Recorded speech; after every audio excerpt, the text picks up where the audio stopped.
This is the High School Football America podcast for July the 1st, 2021. I'm Jeff Fisher. The High School Football America podcast is brought to you by GameStrat, America's premier sideline instant replay system with outstanding reliability.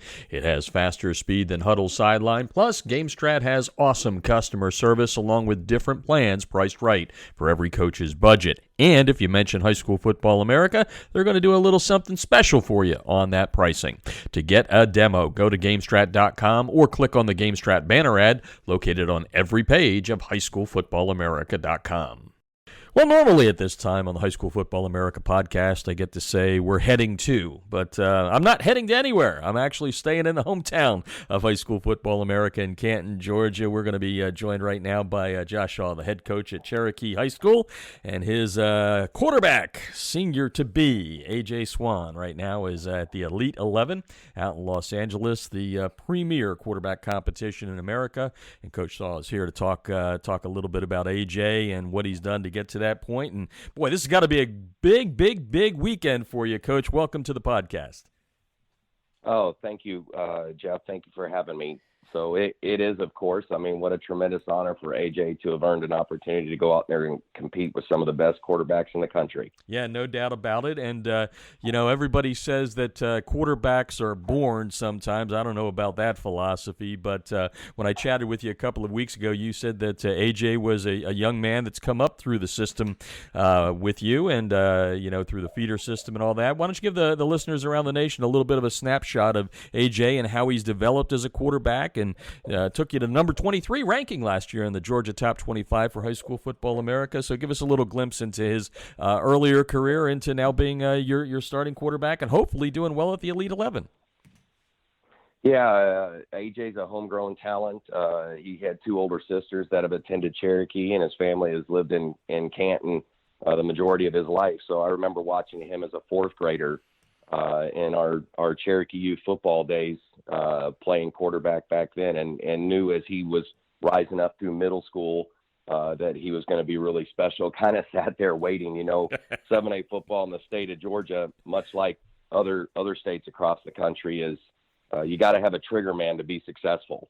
And so AJ came up, had a great middle school career, and just continued to develop and grow and work hard. And by the time he hit high school, he played sparingly a little bit as a freshman, played in a couple of games as a freshman. Probably could have started as a freshman, but didn't really want him to, was very cautious about throwing him to the wolves at that young age. And then he has started every game since his sophomore year. And, like I said, I've heard so many people say quarterbacks are born. I don't believe in that. You can look at a lot of guys that went to the NFL that didn't really develop until high school, some not until their college ages. What's your philosophy on that? Is a quarterback born, or is it's a skill you can develop along the way? I think it's a little bit of both. I mean, he's got some God-given talents, that's for sure, but he's also worked his fanny off to continue really working at his craft to be the best quarterback he can be. His arm strength and accuracy, I think those are some God-given talents that he's been blessed with. And then, like I said, he's continued to work hard to really develop those. And, I definitely think leadership comes along with it and being born with that. And you play the quarterback position, you're automatically thrown into a leadership position. So, but he's worked really hard along the way and really competed at a lot of different opportunities he's had, and a lot of these camps and stuff and moving through. Talking to Josh Shaw, the head coach at Cherokee High School in Canton, Georgia. His quarterback, AJ Swann, is at the Elite 11 in Los Angeles. What was it like for AJ leading up to this? Obviously, you're going through your workouts right now, your summer workouts. You're in a dead period. Did he do anything differently other than what you guys normally do on the field? What did he say to you about this opportunity that's he's in the middle of right now in Los Angeles? Give us a little snapshot of that. Yeah, we've just kind of been going about our business. We had a competitive 7-on-7 at Lassiter High School last week. We finished second in, and then we had one at Corky Kell a couple of weeks before that. So he's continued throwing and then throwing with our receivers and working with our quarterback coach, Justin Pierce, and who's also our offensive coordinator. And I don't know if AJ has been as excited about him attending the Elite 11 as I have. So I just know how much of a tremendous honor that is. And for him, he's a teenage kid just getting a flight out to California to go compete, another opportunity for him to compete against the best. So I've probably been, and his folks have probably been more excited than he has. Yeah, no doubt about it. Well, one of the most interesting things that I found, and when we were based in Los Angeles, I had a chance to watch Sam Darnold really burst onto the national scene because of the Elite 11. He was kind of an unknown at that point. I remember talking to Justin Fields right after the Elite 11 at Harrison, and one of the things that both of them said, and all of the kids I've talked about that have gone there, is how they arrived back on the high school campus because the coaching is so good out there. They get so much instruction, the one-on-one, the classroom, all of that. I don't know if you've heard of that or not, but I'm just curious, what type of quarterback do you expect to land back here in Canton after this opportunity, no matter how well he does or not? Yeah, I mean, we're going to be proud of him either way. Just the opportunity to be one of the 20 best, I think, is tremendous. But, obviously he's been working. Trent Dilfer has been doing video cast with all 20 finalists and for the last couple of weeks and introducing the playbook before they get out there. So, hopefully AJ can bring some of that back to us. And, he gets tremendous coaching. He works out with a quarterback coach, Tony from Hustle Inc., and then along with our staff as well. So just looking forward to getting him back and hearing about how much, how great of an experience it was out there. So, yeah. And then getting, our season's right around the corner. So he'll be ready to go when we line up on the field. I think it's August 18th in the Corky Kell. Yeah, it's funny. Like I said, the guys that I've talked to that have gone there have had just rave reviews coming back, and their high school coaches have seen a big difference, especially in the leadership area and kind of becoming that coach on the field that you need. And let's talk a little bit about this season. You had a good year last year, 8-3, top 25 in our algorithm in the statewide rankings. You got some talent coming back, and I know you told me that you're one of those programs. You're homegrown, right? You live and die. You don't have a lot of recruits coming in. Not recruits, but transfers and all that. You got to watch what I say nowadays. But anyway, tell us a little bit about this season that's got to have a lot of good expectation to it because of AJ. Yeah, I mean, definitely. If you got a trigger man, you're going to win more games than you're going to lose. That's for sure. But AJ's got some tremendous weapons around him offensively. We actually have pulled a couple of defensive starters in Keegan Baker and Toby Thompson, and they're working specifically on offense now as well. We're going to have some guys this year play a little bit both ways. And obviously AJ's got Darius Harshaw, who's probably one of the most explosive players in Georgia, and has a lot of Division I offers already. And so just really looking forward to seeing how our offense continues to grow, and with year 3 at AJ at the triggers. And we did get a move in from Sequoia, Aiden Moore, who's really had a tremendous summer with us and was with us in the spring, and I think he's going to just be an additional weapon for AJ to have. So AJ's job is to get the ball in the hands of our playmakers, and he does that, and he does it well, and he does it with great accuracy, and he's continuing to just continuing to get better and better every day he goes out there. Talking with Josh Shaw, the head coach of Cherokee High School in Canton, Georgia, the hometown of High School Football America. And this year we're going to be doing some special stuff. We're going to put that out here in a couple of weeks after the dead period's over. Going to follow the hometown team. First time we've ever done that. But Coach, tell us a little bit about some of the players that you've seen some good things from. During the summer workouts and going into camp. What are some of the things that you need these guys to do? Some boxes to check to know that you're ready to, like you said, get things off and rolling in mid-August for the games.